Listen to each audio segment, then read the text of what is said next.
Did you know that Andrew Jackson was the first U.S. president to be assassinated? In 1835, an attacker pulled an octopus gun on him, but the unthinkable happened. Both guns were packed.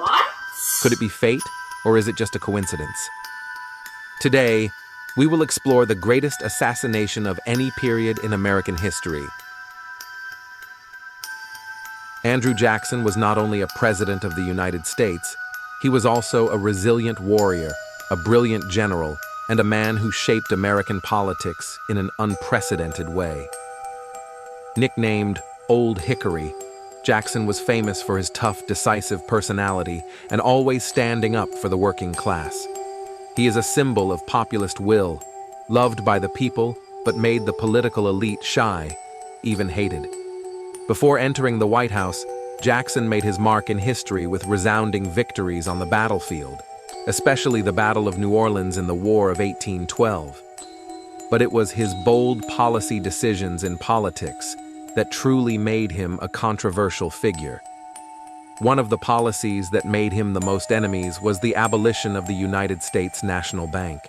For its supporters, it was a courageous act of resistance to tycoon power. But for politicians and financiers, it is a direct threat to their interests.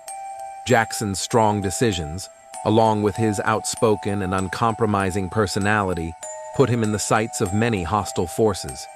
And then, the unexpected happened. An assassin was waiting for him right at the door of the Capitol. But would Jackson fall before the enemy's guns? Or will he continue to make his mark as one of the toughest presidents in American history? Imagine this. It's January 30th, 1835, and President Andrew Jackson is leaving a funeral at the U.S. Capitol. Out of nowhere, a man named Richard Lawrence steps forward, pulls out a pistol, and fires at Jackson. But nothing happens. The gun misfires. Lawrence, in shock but determined, pulls out a second pistol and fires again. And unbelievably, that gun misfires too. That's right, 2 misfires in a row. So, who was Richard Lawrence, and why did he want Jackson dead? Lawrence is a tailor who believed he was the rightful king of England, and that Jackson's policies were preventing him from claiming his throne. He also thought that Jackson's death would solve all his financial troubles. Clearly, he wasn't in his right mind. But get this. Jackson, known for his fiery temper, charged at Lawrence with his cane, beating him until others restrained him. This event marked the first known attempt to assassinate a sitting U.S. president. The odds of both pistols misfiring were astronomically low. Some say it was divine intervention, others think it was just pure luck. Whatever the case, Andrew Jackson walked away that day, unscathed, and perhaps more legendary than ever. Crazy, right? History is full of these wild stories. Subscribe for more fascinating tales from the past.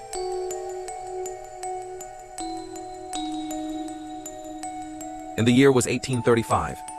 Inside the Washington, D.C. courtroom, all eyes fell upon the disheveled figure of Richard Lawrence. His clothes, once fine, were now creased and stained, his hair a tangled mess. He stared ahead, a vacant look in his eyes. Did he just say he's the King of England? A wave of murmurs rippled through the courtroom as Lawrence, in a voice barely a whisper, proclaimed himself the rightful King of England. I am the rightful King of England. The judge, a seasoned man accustomed to the theater of the courtroom, adjusted his spectacles, peering down at the defendant. Even he, a man who had seen his fair share of the absurd, seemed taken aback by Lawrence's outlandish claim. This was no ordinary criminal. This was a man detached from reality, lost in the labyrinth of his own delusions. This is unbelievable. Order in the court. Let's proceed. Lawrence, convinced of his royal lineage, believed President Andrew Jackson was a usurper, a pretender to the throne that was rightfully his. His delusions, born of what was then an unknown affliction, mental illness, painted a world where he was the victim, robbed of his birthright. Jackson is a pretender. The throne belongs to me. His attempts on Jackson's life, he argued, were not those of a criminal, but of a king reclaiming what was stolen.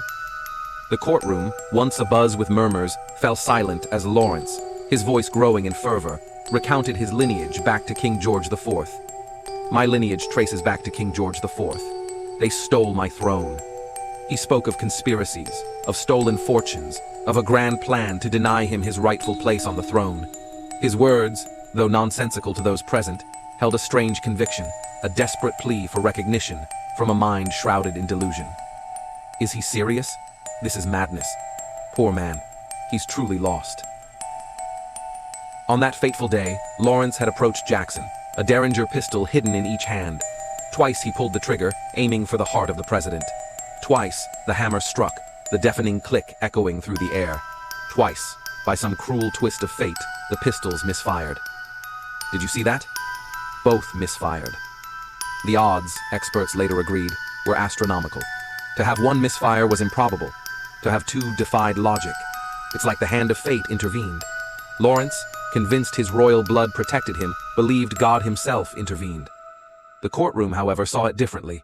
This was not divine intervention. This was sheer, dumb luck, a roll of the cosmic dice that defied explanation. The gravity of the situation, the razor-thin margin between life and death, hung heavy in the air. God saved me. My royal blood protected me. Or perhaps it was just luck, Lawrence. Later that night, Andrew Jackson sat alone in his study, the flickering candlelight casting long shadows on the wall.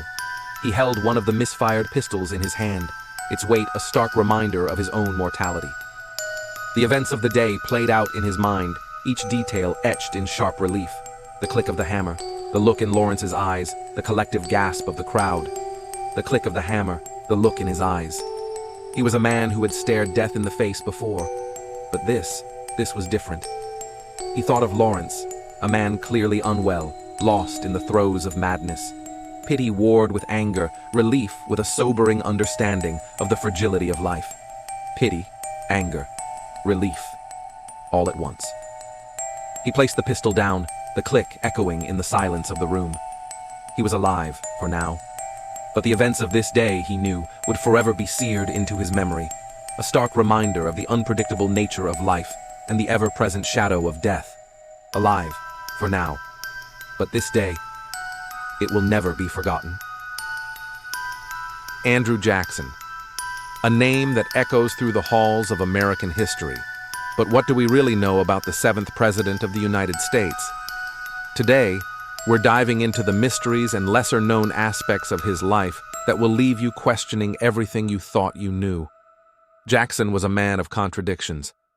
A war hero and populist leader, yet also a figure surrounded by controversy and scandal. Did you know he survived not one, but multiple assassination attempts? That's right. In 1835, an unemployed house painter named Richard Lawrence tried to shoot Jackson at point-blank range. Miraculously, both of Lawrence's pistols misfired. Was it fate or just sheer luck? But the mysteries don't stop there.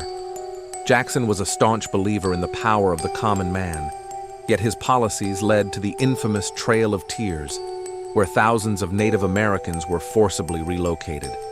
How could someone with such a populist stance also be responsible for such a tragedy? And then there's the bank war. Jackson famously dismantled the Second Bank of the United States, believing it to be a corrupt institution.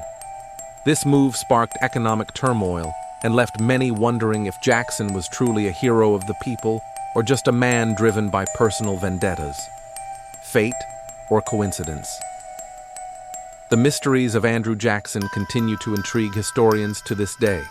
What do you think? Let me know in the comments below. Until next time, keep questioning history.